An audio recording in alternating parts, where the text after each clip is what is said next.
बाबू रामरक्षादास दिल्ली के एक ऐश्वर्यशाली खत्री थे। बहुत ही ठाट बाट से रहने वाले, बड़े बड़े अमीर उनके यहाँ नित्य आते जाते थे। वे आए हुओं का आदर सत्कार ऐसे अच्छे ढंग से करते थे कि इस बात की धूम सारे मोहल्ले में थी। नित्य उनके दरवाजे पर किसी न किसी बहाने से इष्ट मित्र एकत्र हो जाते, टेनिस खेलते, ताश उड़ता, हारमोनियम के मधुर स्वरों से जी बहलाते, चाय पानी से हृदय प्रफुल्लित करते। अधिक और क्या चाहिए। जाति की ऐसी अमूल्य सेवा कोई छोटी बात नहीं है। नीची जातियों के सुधार के लिए दिल्ली में एक सोसाइटी थी।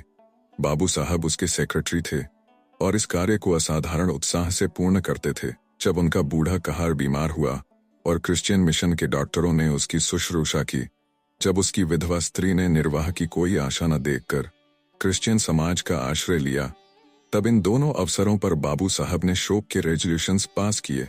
संसार जानता है कि सेक्रेटरी का काम सभा करना और रेजोल्यूशन बनाना है, इससे अधिक वह कुछ नहीं कर सकता। मिस्टर रामरक्षा का जातीय उत्साह यही तक सीमाबद्ध न था।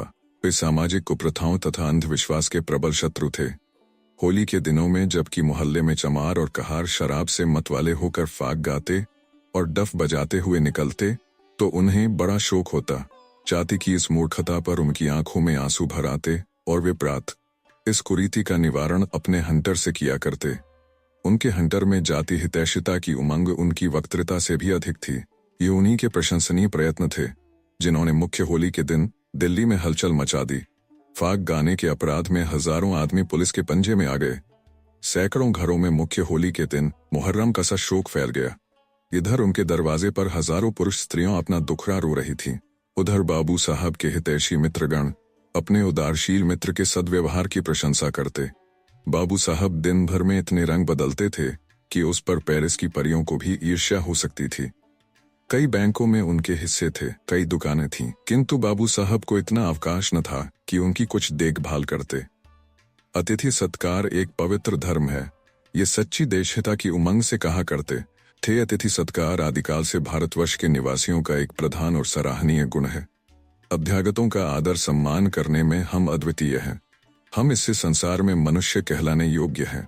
हम सब कुछ खो बैठे हैं, किंतु जिस दिन हम में यह गुण शेष न रहेगा, वह दिन हिंदू जाति के लिए लज्जा, अपमान और मृत्यु का दिन होगा। मिस्टर रामरक्षा जातीय आवश्यकताओं से भी बेपरवाह न थे। वे सामाजिक और राजनीतिक कार्यों में पूर्ण रूपेण योग देते थे। यहाँ तक कि प्रतिवर्ष 2 बल्कि कभी कभी 3 वक्तृता अवश्य तैयार कर लेते। भाषणों की भाषा अत्यंत उपयुक्त, ओजस्वी और सर्वांग सुंदर होती थी। उपस्थित जन और इष्टमित्र उनके एक एक शब्द पर प्रशंसा सूचक शब्दों की ध्वनि प्रकट करते, तालियां बजाते।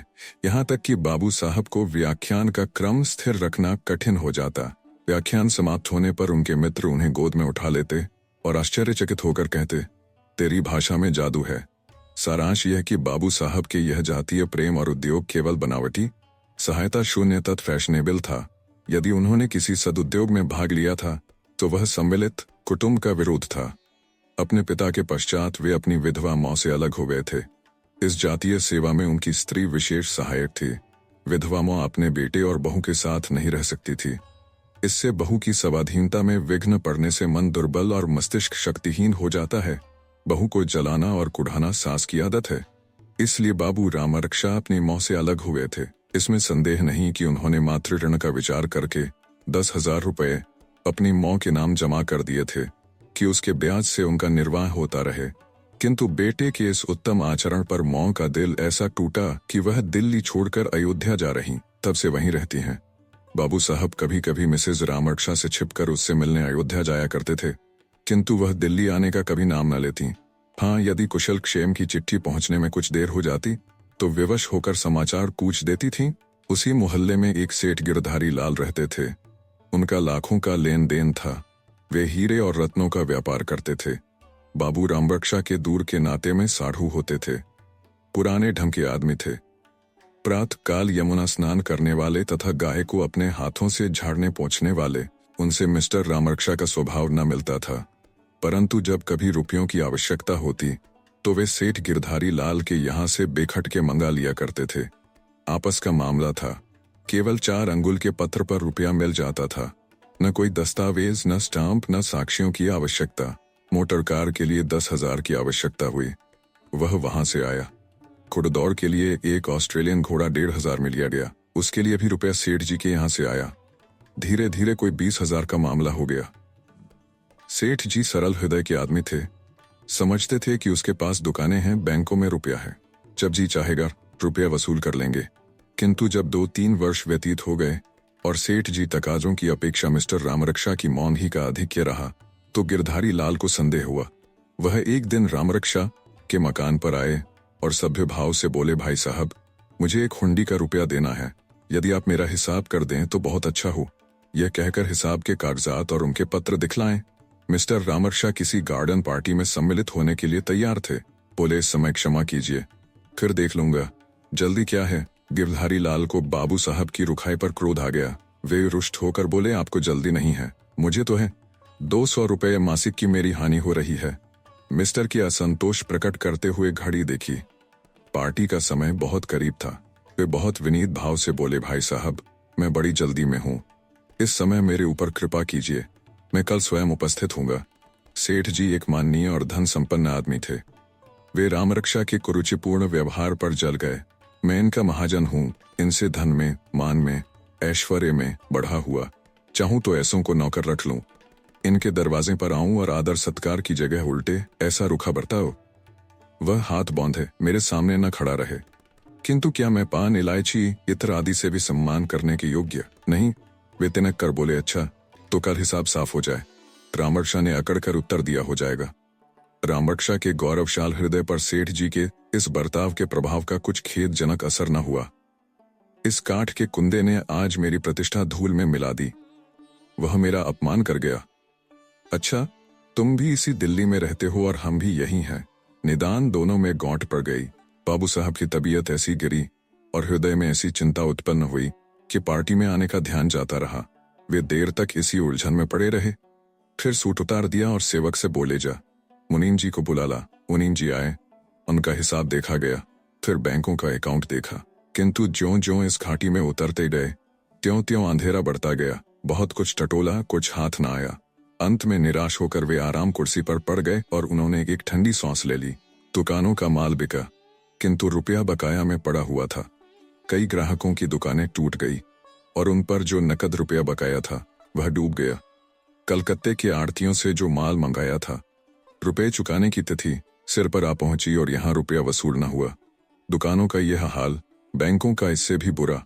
रात भर वे इन्हीं चिंताओं में करवटें बदलते रहे।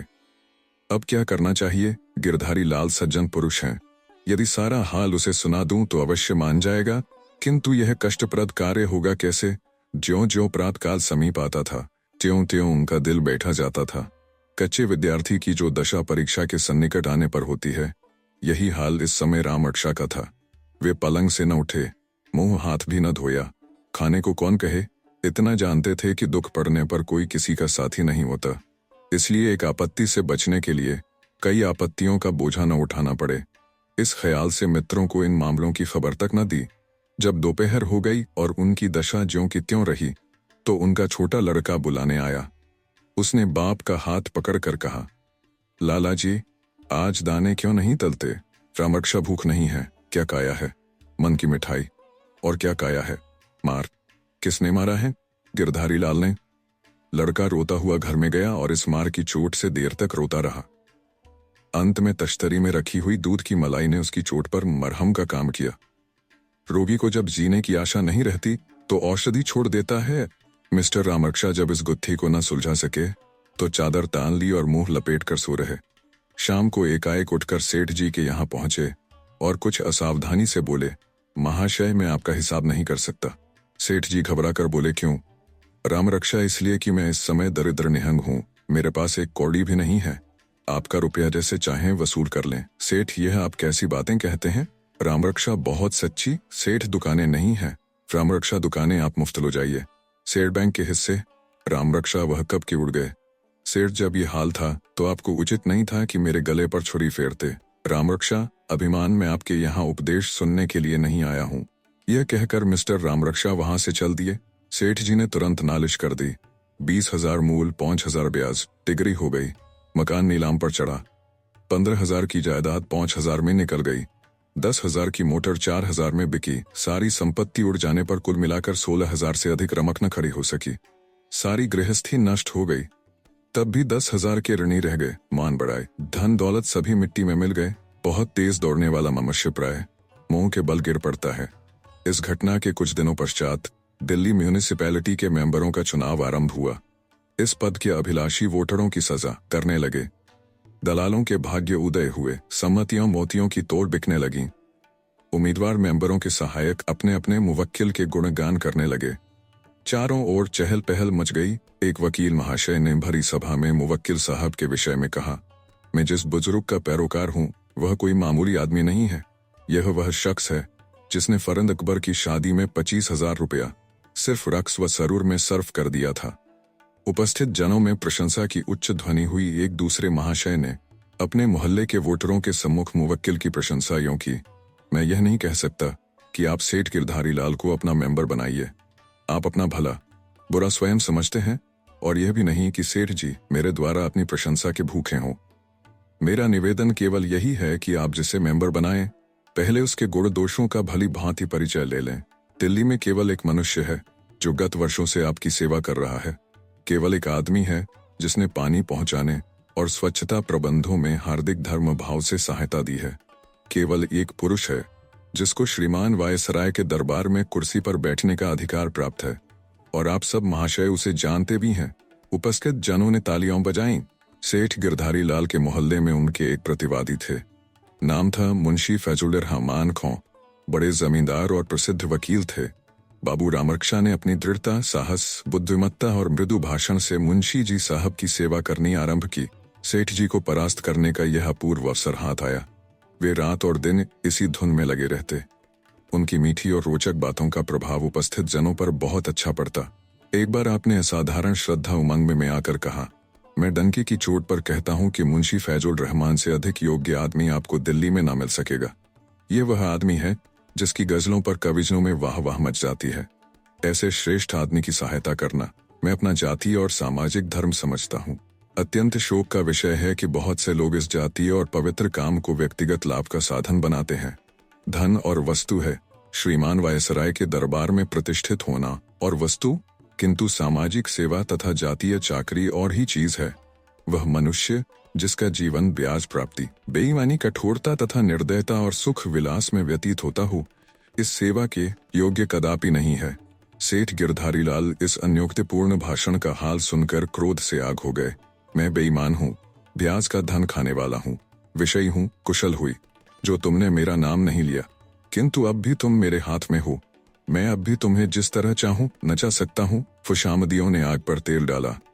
इधर रामरक्षा अपने काम में तत्पर रहे। यहां तक कि वोटिंग डे आ पहुंचा। मिस्टर रामरक्षा को उद्योग में बहुत कुछ सफलता प्राप्त हुई थी। आज वे बहुत प्रसन्न थे। आज गिरधारी लाल को नीचा दिखाऊंगा। आज उसको जान पड़ेगा कि धन संसार के सभी पदार्थों को इकट्ठा नहीं कर सकता। जिस समय फैजुल रहमान के वोट अधिक निकलेंगे और मैं तालियां बजाऊंगा, उस समय गिरधारी लाल का चेहरा देखने योग्य होगा। मुंह का रंग बदल जाएगा, हवाइयां उड़ने लगेगी, आंखें न मिला सकेगा, शायद फिर मुझे मुंह न दिखा सके। इन्हीं विचारों में मग्न रामरक्षा शाम को टाउन हॉल में पहुंचे। उपस्थित जनों ने बड़ी उमंग के साथ उनका स्वागत किया। थोड़ी देर के बाद वोटिंग आरंभ हुआ। मेंबरी मिलने की आशा रखने वाले महानुभाव अपने अपने भाग्य का अंतिम फल सुनने के लिए आतुर हो रहे थे। 6 बजे चेयरमैन ने फैसला सुनाया। सेठ जी की हार हो गई। फैजुल रहमान ने मैदान मार लिया। रामरक्षा ने हर्ष के आवेग में टोपी हवा में उछाल दी और स्वयं भी कई बार उछल पड़े। मोहल्ले वालों को अचंभा हुआ। चांदनी चौक से सेठ जी को हटाना मेरू को स्थान से उखाड़ना था। सेठ जी के चेहरे से रामरक्षा को जितनी आशा थीं, वे सब पूरी हो गईं। उनका रंग फीका पड़ गया था। खेद और लज्जा की मूर्ति बने हुए थे। एक वकील साहब ने उनसे सहानुभूति प्रकट करते हुए कहा, सेठ जी, मुझे आपकी हार का बहुत बड़ा शोक है। मैं जानता कि खुशी के बदले रंज होगा तो कभी यहाँ ना आता। मैं तो केवल आपके ख्याल से यहाँ आया था। सेठ जी ने बहुत रोकना चाहा, परंतु आंखों में आंसू डबडबा ही गए। वे निस्पृह बनाने का व्यर्थ प्रयत्न करके बोले, वकील साहब, मुझे इसकी कुछ चिंता नहीं। कौन रियासत निकल गई, व्यर्थ उलझन, चिंता तथा झंझट रहती थी। चलो अच्छा हुआ, गला छूटा, अपने काम में हरज होता था। सत्य कहता हूं, मुझे तो हृदय से प्रसन्नता ही हुई। यह काम तो बेकाम वालों के लिए है, धरना बैठे रहे, यही बेगार की। मेरी मूर्खता थी कि मैं इतने दिनों तक आंखें बंद किए बैठा रहा, परंतु सेठ जी की मुखाकृति ने इन विचारों का प्रमाण न दिया। मुखमंडल हृदय का दर्पण है, इसका निश्चय अलबत्ता हो गया, किंतु बाबू रामरक्षा बहुत देर तक इस आनंद का मजा न लूटने पाए और न सेठ जी को बदला लेने के लिए बहुत देर तक प्रतीक्षा करनी पड़ी। सभा विसर्जित होते ही जब बाबू रामरक्षा सफलता की उमंग में ऐंठते, मोच पर ताव देते और चारों ओर गर्व की दृष्टि डालते हुए बाहर आए, तो दीवानी की 3 सिपाहियों ने आगे बढ़कर उन्हें गिरफ्तारी का वारंट दिखा दिया। अब की बाबू रामरक्षा के चेहरे का रंग उतर जाने की और सेठ जी के इस मनोवांछित दृश्य से आनंद उठाने की बारी थी। गिरधारी लाल ने आनंद की उमंग में तालियां तो न बजाईं, परंतु मुस्कुरा कर मुंह फेर लिया। रंग में भंग पड़ गया। आज इस विषय के उपलक्ष्य में मुंशी फैजुल रहमान ने पहले ही से एक बड़े समारोह के साथ गार्डन पार्टी की तैयारियां की थीं। मिस्टर रामरक्षा इसके प्रबंधकर्ता थे। आज की आफ्टर डिनर स्पीच उन्होंने बड़े परिश्रम से तैयार की थी, किंतु इस वारंट ने सारी कामनाओं का सत्यानाश कर दिया। यूं तो बाबू साहब के मित्रों में ऐसा कोई भी न था जो 10,000 रुपये जमानत दे देता। अदा कर देने का तो जिक्र ही गया, किंतु कदाचित ऐसा होता भी तो सेठ जी अपने को भाग्यहीन समझते। 10,000 रुपये और म्यूनिसिपैलिटी की प्रतिष्ठित मेंबरी खोकर इन्हें इस समय यह हर्ष हुआ था। मिस्टर रामरक्षा के घर पर जो ही यह खबर पहुंची, कोहराम मच गया। उनकी स्त्री पछाड़ खाकर पृथ्वी पर गिर पड़ी। जब कुछ होश में आई तो रोने लगी और रोने से छुट्टी मिली तो उसने गिरधारी लाल को कोसना आरंभ किया। देवी देवता मनाने लगी, उन्हें रिश्वतें देने पर तैयार हुई कि ये गिरधारी लाल को किसी प्रकार निगल जाए। इस बड़े भारी काम में वह गंगा और यमुना से सहायता मांग रही थी। प्लेग और विसूचिका की खुशामदें कर रही थी कि ये दोनों मिलकर उस गिरधारी लाल को हड़प ले जाएं। किंतु गिरधारी का कोई दोष नहीं। दोष तुम्हारा है, बहुत अच्छा हुआ। तुम इसी पूजा के देवता थे, क्या आप दावतें न खिलाओगे? मैंने तुम्हें कितना समझाया, रोई रूठी बिगड़ी, किंतु तुमने एक न सुनी। गिरधारी लाल ने बहुत अच्छा किया। तुम्हें शिक्षा तो मिल रही, किंतु तुम्हारा भी दोष नहीं। ये सब आग मैंने ही लगाई। मखमली स्लीपरों के बिना मेरे पांव ही नहीं उठते थे। बिना जराऊ करों के मुझे नींद न आती थी। सेजगारी मेरे ही लिए मंगवाई थी। अंग्रेजी पढ़ने के लिए मैम साहब को मैंने ही रखा। ये सब कांटे मैंने ही बोए हैं। मिसेज रामरक्षा बहुत देर तक इन्हीं विचारों में डूबी रही। जब रात भर करवटें बदलने के बाद वह सवेरे उठी तो उसके विचार चारों ओर से ठोकर खाकर केवल एक केंद्र पर जम गए। गिरधारी लाल बड़ा बदमाश और घमंडी है। मेरा सब कुछ लेकर भी उसे संतोष नहीं हुआ। इतना भी इस निर्दयी कसाई से न देखा गया। भिन्न भिन्न प्रकार के विचारों ने मिलकर एक रूप धारण किया और क्रोधाग्नि को दहलाकर प्रबल कर दिया। ज्वालामुखी शीशे में जब सूर्य की किरणें एक होती हैं, तब अग्नि प्रकट हो जाती है। स्त्री के हृदय में रह रहकर क्रोध की एक असाधारण लहर उत्पन्न होती थी। बच्चे ने मिठाई के लिए हठ किया, उस पर बरस पड़ी। महरी ने चौका बर्तन करके चूल्हे में आग जला दी। उसके पीछे पड़ गई, मैं तो अपने दुखों को रो रही हूँ, इस चुड़ैल को रोटियों की धुन सवार है। निदान 9 बजे उससे न रहा गया। उसने ये पत्र लिखकर अपने हृदय की ज्वाला ठंडी की। सेठ जी, तुम्हें अब अपने धन के घमंड ने अंधा कर दिया है, किंतु किसी का घमंड इसी तरह सदा नहीं रह सकता। कभी न कभी सिर अवश्य नीचा होता है। अफसोस कि कल शाम को जब तुमने मेरे प्यारे पति को पकड़वाया है, मैं वहां मौजूद न थी, नहीं तो अपना और तुम्हारा रक्त एक कर देती। तुम धन के मद में भूले हुए हो, मैं उसी दम तुम्हारा नशा उतार देती। एक स्त्री के हाथों अपमानित होकर तुम फिर किसी को मुंह दिखाने लायक न रहते। अच्छा, इसका बदला तुम्हें किसी न किसी तरह जरूर मिल जाएगा। मेरा कलेजा उस दिन ठंडा होगा जब तुम निर्वंश हो जाओगे और तुम्हारे कुल का नाम मिट जाएगा। सेठ जी पर यह फटकार पड़ी तो वे क्रोध से आग हो गए। यद्यपि क्षुद्र हृदय मनुष्य न थे, परंतु क्रोध के आवेग में सौजन्य का चिन्ह भी शेष नहीं रहता। यह ध्यान न रहा कि यह एक दुखिनी की क्रंदन ध्वनि है, एक सताई हुई स्त्री की मानसिक दुर्बलता का विचार है। उसकी धनहीनता और विवशता पर उन्हें तनिक भी दया न आई। मरे हुए को मारने का उपाय सोचने लगे। इसके तीसरे दिन सेठ गिरधारी लाल पूजा के आसन पर बैठे हुए थे। मेहरा ने आकर कहा, सरकार, कोई स्त्री आपसे मिलने आई है। सेठ जी ने पूछा, कौन स्त्री है? मेहरा ने कहा, सरकार, मुझे क्या मालूम, लेकिन है कोई भले मानुस। रेशमी साड़ी पहने हुए, हाथ में सोने के कड़े हैं, पैरों में टाट के स्लीपर हैं। बड़े घर की स्त्री जान पड़ती है। यूं साधारणत सेठ जी पूजा के समय किसी से नहीं मिलते थे। चाहे कैसा ही आवश्यक काम क्यों न हो, ईश्वर उपासना में सामाजिक बाधाओं को घुसने नहीं देते थे। किंतु ऐसी दशा में जबकि किसी बड़े घर की स्त्री मिलने के लिए आए तो थोड़ी देर के लिए पूजा में विलंब करना निंदनीय नहीं कहा जा सकता। ऐसा विचार करके वे नौकर से बोले, उन्हें बुला लाऊं। जब वह स्त्री आई तो सेठ जी स्वागत के लिए उठकर खड़े हो गए। तत्पश्चात अत्यंत कोमल वचनों के कारुणिक शब्दों से बोले, माता, कहाँ से आना हुआ? और जब ये उत्तर मिला कि वह अयोध्या से आई है तो आपने उसे फिर से दंडवत किया और चीनी तथा मिश्री से भी अधिक मधुर और नवनीत से भी अधिक चिकने शब्दों में कहा, अच्छा, आप श्री अयोध्या जी से आ रही हैं। उस नगरी का क्या कहना, देवताओं की पुरी है। बड़े भाग्य थे कि आपके दर्शन हुए। यहाँ आपका आगमन कैसे हुआ? स्त्री ने उत्तर दिया, घर तो मेरा यही है। सेठ जी का मुख पुनः मधुरता का चित्र बना। वे बोले, अच्छा, तो मकान आपका इसी शहर में है? तो आपने माया जंजाल को त्याग दिया, यह तो मैं पहले ही समझ गया था। ऐसी पवित्र आत्मा संसार में बहुत थोड़ी है। ऐसी देवियों के दर्शन दुर्लभ होते हैं। आपने मुझे दर्शन दिया, बड़ी कृपा की। मैं इस योग्य नहीं जो आप जैसी विदुषियों की कुछ सेवा कर सकूं, किंतु जो काम मेरे योग्य हो, जो कुछ मेरे किए हो सकता हो, उसे करने के लिए मैं सब भांति से तैयार हूं। यहाँ सेठ साहूकारों ने मुझे बहुत बदनाम कर रखा है। मैं सबकी आंखों में खटकता हूं। उसका कारण सिवा इसके और कुछ नहीं कि जहां वे लोग लाभ का ध्यान रखते हैं वह मैं भलाई पर रखता हूं। यदि कोई बड़ी अवस्था का वृद्ध मनुष्य मुझसे कुछ कहने सुनने के लिए आता है तो विश्वास मानो, मुझसे उसका वचन टाला नहीं जाता। कुछ बुढ़ापे का विचार, कुछ उसके दिल टूट जाने का डर, कुछ यह ख्याल कि कहीं यह विश्वासघातियों के फंदे में न फंस जाए, मुझे उसकी इच्छाओं की पूर्ति के लिए विवश कर देता है। मेरा यह सिद्धांत है कि अच्छी जायदाद और कम ब्याज, किंतु इस प्रकार बातें आपके सामने करना व्यर्थ है। आपसे तो घर का मामला है।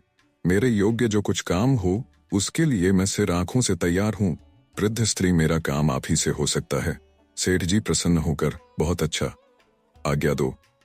स्त्री, मैं आपके सामने भिखारिन बनकर आई हूं। आपको छोड़कर कोई मेरा सवाल पूरा नहीं कर सकता। सेठ जी, कहिए कहिए। स्त्री, आप रामरक्षा को छोड़ दीजिए। सेठ जी के मुख का रंग उतर गया। सारे हवाई किले जो अभी अभी तैयार हुए थे गिर पड़े। वे बोले, उसने मेरी बहुत हानि की है, उसका घमंड तोड़ डालूंगा तब छोड़ूंगा। स्त्री, तो क्या कुछ मेरे बुढ़ापे का, मेरे हाथ फैलाने का, कुछ अपनी बड़ाई का विचार न करोगे? बेटा, ममता बुरी होती है। संसार से नाता टूट जाए, धन जाए, धर्म जाए, किंतु लड़के का स्नेह हृदय से नहीं जाता। संतोष सब कुछ कर सकता है, किंतु बेटे का प्रेम मां के हृदय से नहीं निकल सकता। इस पर हाकिम का, राजा का, यहाँ तक कि ईश्वर का भी बस नहीं है। तुम मुझ पर तरस खाओ, मेरे लड़के की जान छोड़ दो, तुम्हें बड़ा यश मिलेगा। मैं जब तक जीऊंगी तुम्हें आशीर्वाद देती रहूंगी। सेठ जी का हृदय कुछ पसीजा। पत्थर की तह में पानी रहता है, किंतु तत्काल ही उन्हें मिसेस रामरक्षा के पत्र का ध्यान आ गया। वे बोले, मुझे रामरक्षा से कोई उतनी शत्रुता नहीं थी। यदि उन्होंने मुझे न छेड़ा होता तो मैं न बोलता।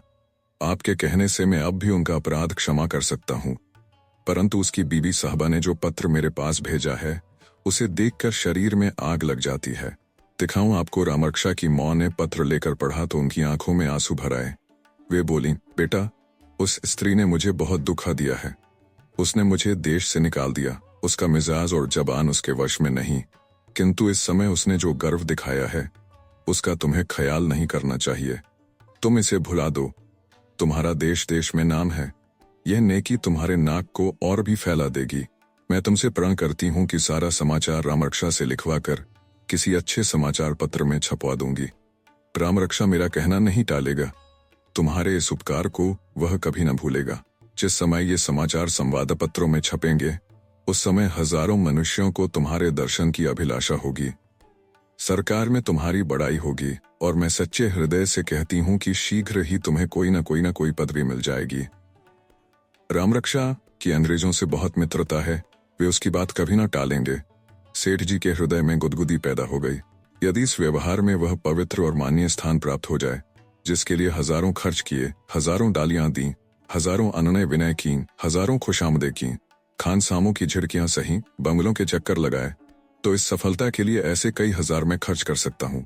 निसंदेह मुझे इस काम में रामरक्षा से बहुत कुछ सहायता मिल सकती है, किंतु इन विचारों को प्रकट करने से क्या लाभ? उन्होंने कहा, माता, मुझे नाम नमूद की बहुत चाह नहीं है। बड़ों ने कहा है, नेकी कर दरिया में डाल। मुझे तो आपकी बात का ख्याल है। पदवी मिले तो लेने से इनकार नहीं, न मिले तो तृष्णा नहीं, परंतु यह तो बताइए कि मेरे रुपयों का क्या प्रबंध होगा। आपको मालूम होगा कि मेरे 10,000 रुपए आते हैं। रामरक्षा की माँ ने कहा, तुम्हारे रुपए की जमानत मैं करती हूँ। ये देखो, बंगाल बैंक की पासबुक है, उसमें मेरा 10,000 रुपया जमा है। उस रुपए से तुम रामरक्षा को कोई व्यवसाय करा दो, तुम उस दुकान के मालिक रहोगे, रामरक्षा को उसका मैनेजर बना देना। जब तक तुम्हारे कहे पर चले निभाना, नहीं तो दुकान तुम्हारी है। मुझे उसमें से कुछ नहीं चाहिए। मेरी खोज खबर लेने वाला ईश्वर है। रामरक्षा अच्छी तरह रहे, इससे अधिक मुझे और न चाहिए। यह कहकर पासबुक सेठ जी को दे दी। मौके सतह प्रेम ने सेठ जी को विह्वल कर दिया। पानी उबल पड़ा और पत्थर के नीचे ढम गया।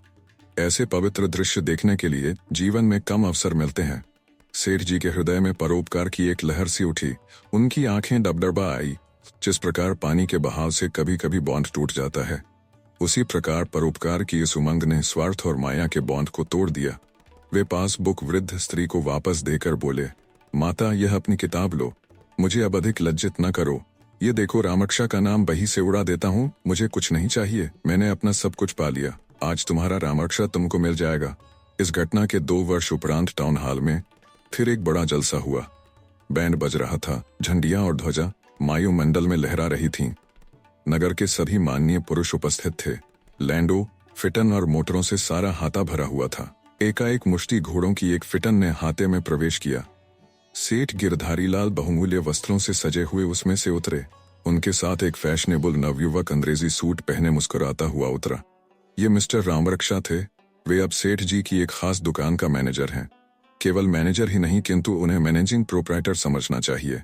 दिल्ली दरबार में सेठ जी को राबहादुर का पद मिला है। आज डिस्ट्रिक्ट मजिस्ट्रेट नियमानुसार इसकी घोषणा करेंगे और सूचित करेंगे कि नगर के माननीय पुरुषों की ओर से सेठ जी को धन्यवाद देने के लिए बैठक हुई है। सेठ जी की ओर से धन्यवाद का वक्तव्य रामरक्षा करेंगे। जिन लोगों ने उनकी वक्तृता सुनी है, वे बहुत उत्सुकता से उस अवसर की प्रतीक्षा कर रहे हैं।